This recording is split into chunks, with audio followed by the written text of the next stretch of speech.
Well, hello everybody. This is Jim Ludwig, and Anna Sergunina is somewhere in cyberspace right now. We've been having some audio difficulties. You might be able to see Anna there. Let me if I punch on her. Hi, Anna. Wave anyway to the crowd. Hi, I hope Yes. somebody can hear me. You out there can read lips. What is Anna saying? Let's see. Hi, everybody. Hi, everybody. That's what I read. Anyway. So let's get to your questions today. Thank you, all your First Friday question people. And I want to let you know that Gary D. Sent in some questions, and he wanted to make sure we answered them. And Gary, we're going to answer your question first. Okay, only using first names. We're getting ready to retire. Where do we get the money? Well, we don't propose that you do anything illegal like robbing banks or convenience stores. So we know that people usually have some sort of a mix of taxable accounts, or they have some usually cash savings, and then they have retirement accounts. Those are the three buckets, if you were, or blocks of money. And usually the pattern that we recommend, and most financial planners that we read about recommend, is that you start using your taxable monies first because it doesn't involve paying large amounts of ordinary income like you would pay if you took it straight out of a retirement account, because that's 100% taxable. And I usually remind people that just think of it as a part-time job when you're taking money out of that IRA or your 401k or your rollover IRA or whatever retirement account that you're taking distribution out of. So if you have, say, more than your emergency fund in cash savings, say, and we've always encouraged people over the years, and if you've been a client for a while, you know we have this three-bucket approach. If you have 3 years worth of withdrawals in cash, that's where we're going to recommend that you go first. And then we're hoping that bucket 2, medium-term money, and bucket 3, long-term money, will be providing you some interest and dividend income to refill bucket number 1. And the example I give frequently is if you needed $1,000 a month out of your savings to supplement your retirement budget, then we'd like to see you have $55,000 to $60,000 in cash, because 36 months would be $36,000, and another $20,000 or so in an emergency fund would be prudent for bucket 1, and so you've got 3 years worth of withdrawals there. The next place we would go to would be your retirement accounts, with the exception of Roth IRA, because of the double tax-free standard of you're never going to pay taxes on it again because you pay taxes beforehand when you made your contribution or you made your conversion from a regular IRA. And that would be the last thing that you take out. Also, if you pass away before you took money out of your Roth IRA, or a lot of money out of your Roth IRA, then your beneficiaries would get a tax-free bequest from you as a beneficiary, whereas when they inherit your IRA, they still have to pay taxes on it as they take out their distributions. So the answer is cash first, taxable savings second, retirement accounts third, with the Roth IRA retirement account being the last. I hope that answers that question in as brief a time as we can.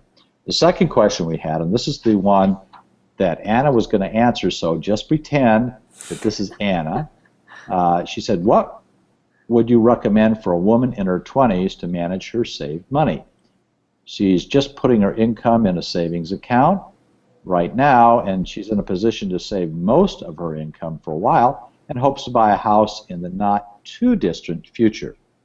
Well, Anna says that's a great question. First, let's start up with setting up an emergency fund. 3 to 6 months worth of expenses. We usually recommend a high-yield online savings account like Ally Bank or GE Retail Bank. This past week, EverBank had the highest rate. It got to 1.01%. So a high-yield online savings account that's FDIC insured would be the best place to put some emergency funds. And once that's funded, let's focus on your future home purchase, which is sort of a midterm goal. If you happen to be planning on that in less than 3 years, then we're going to avoid investing in the stock market just because of the volatility exposure that you would be exposing yourself to. Again, the high yield online savings account would be the best answer to that shorter term. If it was going to be in the longer term, then you might try an index fund that specialized in preferred stocks. That would be a good one. Or maybe if it was taxable, a municipal bond index fund. Those are things like that that we usually do in bucket 2 money if it's like 3 to 5 years. And if there's a retirement, now, so that's saving for the house. Now, if there's a retirement plan offered at your work, then we certainly encourage you to participate in that, at least up to a match. If there was a match being offered of, say, 3%, we expect you to do a minimum of 3% because you'd be leaving free money on the table otherwise. If you don't have a retirement plan at work, then an IRA for $5,500 because you're not in your 50s yet, and so that's the maximum, would be the appropriate place to put your long-term money. And we have a history of recommending index funds, so that's probably where we would go with the kind of investment in a retirement account that you are doing on your own, or look for low-cost index funds in your employer 401k or 403b. Okay, that's the second question. Anna, how are we doing? Give us a thumbs up. Are we doing okay on time? No, I'm talking too much. Well, that's been a historical complaint here at Main Street Financial Planning. The third question that I wanted to deal with today is one I didn't get to answer last week, which is we're less than a year away for college, and our daughter's going to college in less than a year. How can we pay for college if we haven't saved anything? Okay.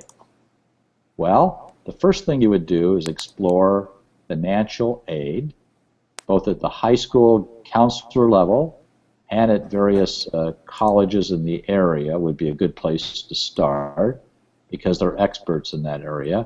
You're going to have to fill out a form called the FAFSA, and that is where you put down all your assets and your child's assets and see if you qualify. And it takes some time to get an answer back on that. We remind people that don't forget there are grants and scholarships out there. How do you find those? Well, there are companies that will help you find those. There's Google that you can search with that search engine or other engines to look for them. And please don't forget your local library. There's those nice people sitting behind the desk called reference librarians. They have a whole bunch of tools, including the book that they have behind them that they don't lend out because it disappears, on all sorts of opportunities to subsidize an education with grants and scholarships. There are also loans, and I think most people know about those. Those are parent loans, plus loans. There's Stafford loans, which are government loans. And we always encourage people to apply, especially if there's no or low application fees. Apply to as many schools as you can to see what kind of a net you can create to find the best financial aid package. I also was going to remind this person that don't forget you can bargain with the school. Everybody thinks, oh, that's the set fees, but bargaining is an opportunity. Can you do better than that? That's always a good question to ask. The free ride that I wish I took advantage of way back when was ROTC. You also have the Peace Corps and AmeriCorps. So if you commit to one of those agencies, then if it's competitive, but then you can get a free ride if you're selected. Now, we're looking to see if anybody has submitted questions yet, and so ask audience to submit questions, and they'll appear below here. So let's see if we have any audience questions today. Yes, it's on the right-hand side. It's called questions, and it's sitting right here on my screen. And yes, thank you, Anna, for reminding me of that. It's there. And I want to tell you a real big secret. Those of us in the financial planning business highly recommend this book. In fact, this has a lot of our secrets to it. Paying for College Without Going Broke. It's put up by the Princeton Review. That's worthwhile to spend $20 or so for the 2014 edition if you're getting ready to, even if your kids are younger, that's great. But if it's a year before, there's a lot of useful information and tools there. Well, Anna, I don't see any questions have come in yet. So I think, aha. So Anna says okay. So folks, that's our third episode. We really apologize and thanks for listening to me. I know you're all tuning in to watch Anna. And I know you were disappointed. I'm disappointed too because I had to carry the whole broadcast. Anyway, thank you very much for joining us. Next month will be really exciting because I will be out of the country and it'll be Anna talking by herself. So there you go, Anna. There's payback coming for you. Thank you, everybody. Have a great day.